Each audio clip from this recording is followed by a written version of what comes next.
Hi there, welcome to MiWeek. I'm Christy McDonald. Thanks so much for joining us. We have a lot to get to tonight, including a warning for charter schools in Michigan, plus Michigan's role in the Supreme Court Hobby Lobby decision, and what does money really mean in a campaign?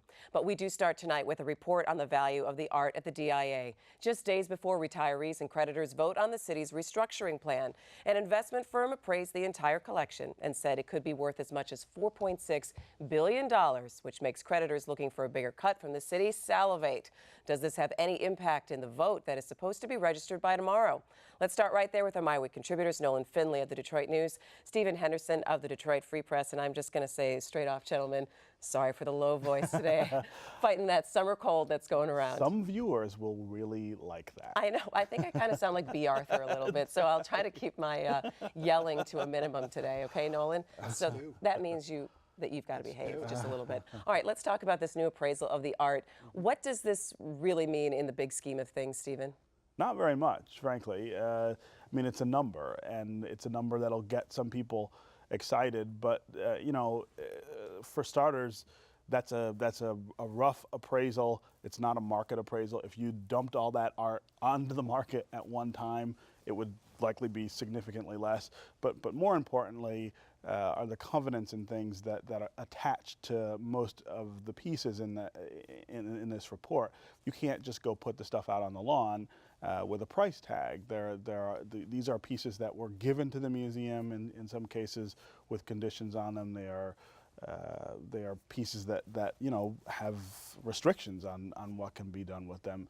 And so the idea that you could get this money is a much further sort of highfalutin, far-flung idea than this report sort of suggests. So if you're a creditor or if you're the retirees, you may think, oh, we could get more out of that, but that's a really dangerous notion. I was just going to say, is the city kind of wiping their brow and saying, phew, glad this report didn't come out a couple weeks ago, because those votes are due tomorrow and they had to be in the mail to California. So do you think this could theoretically probably not change any vote? The vote because it comes too late. What it does do, I think, is begin to set up a case for appeal if these creditors decide to appeal whatever the ultimate bankruptcy decision is. This gives them a piece of ammunition to say, look, they've got assets they're hiding, or they've got assets they're undervalued. I think there's no question that the original estimate of the value of that art that came in, I think less than $1 billion, $800 million, that was a low ball number. And I think that these creditors are saying, look, there's money here that you're not considering, that you're not putting in the equation, and that money rightfully belongs to us. But they can't force a city to sell an asset like this in the bankruptcy. No, that's the whole point of Chapter 9, the municipal bankruptcy code, which is different from Chapters 7 or 11, which do allow the court to force companies, companies can be forced to liquidate in bankruptcy, just go away, sell everything. The whole idea of Chapter 9 is to preserve the city's ability to function on the backside of the bankruptcy, and so selling assets is a last case sort of scenario. But it clearly wasn't out of the question. If it was out of the question, you wouldn't have had the state and these foundations raising $800 and some million. So there was some concern that the art could be ordered sold by the court or put in place somehow. So I think this valuation will have a factor when they go to the Sixth Circuit in Cincinnati and say, hey, this wasn't a fair process. And it'll be very, it's incumbent on Judge Rhodes, who again has to approve all of this.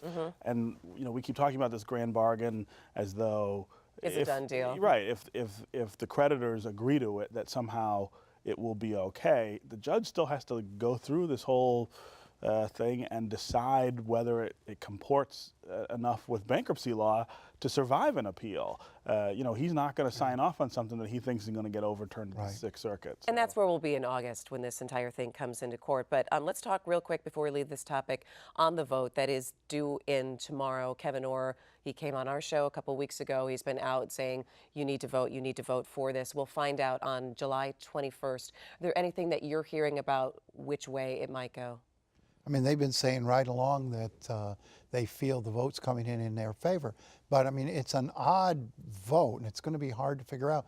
Not only do a majority of the retirees have to say, yeah, we're for it, but the vote is weighted on how much how much pension you draw. So it's a real complex process. They could win a majority of the retirees and still lose the vote because some of the higher paid retirees rejected it. The city filed for bankruptcy protection a year ago. It'll be next week. Yeah. Could you have imagined that we would be at this point, everything that has happened so far this year, Stephen? I think we're moving at like light speed through this thing. I mean, if you look at other cities that have filed, before us, they're not anywhere close to the point where we are, right now. I mean, we're already talking about getting out and what will happen when we get control of the city back under the mayor and the council and say goodbye to Kevin Orr and all that sort of stuff. Other cities that are in this predicament don't move that quickly through the process. So. Nolan, could you have predicted we'd be at this point? I last agree. year at I this think time? we're a lot further ahead than I would have thought, but we're still not through the obstacle course, if you will. Anything could pop up now and derail this and turn a process that has been going swiftly and smoothly into could bog it down. But that really certainly depends. the retirees reject this. It gets bogged down. If it does go to appeal, this process drags out for years instead of for just a few But a lot of months. it, I think, again, Rhodes becomes the central character, right, in this drama at this point. I mean, the way he handles all of this stuff, the way he handles the retiree vote, the way he conducts this trial, and how much leeway he gives to creditors to make their case, that they want to do something different, and then how he rules and how he writes that opinion is going to have a lot to do with Is it how still quickly it possible goes. to get a deal with the creditors, the non-retiree creditors, the institutional folks? You mean before the trial? Yeah. Oh yeah, absolutely. I mean, they can strike deals at any point, and in fact, if the retiree, I know they can, but is it likely, or do these people seem entrenched to you?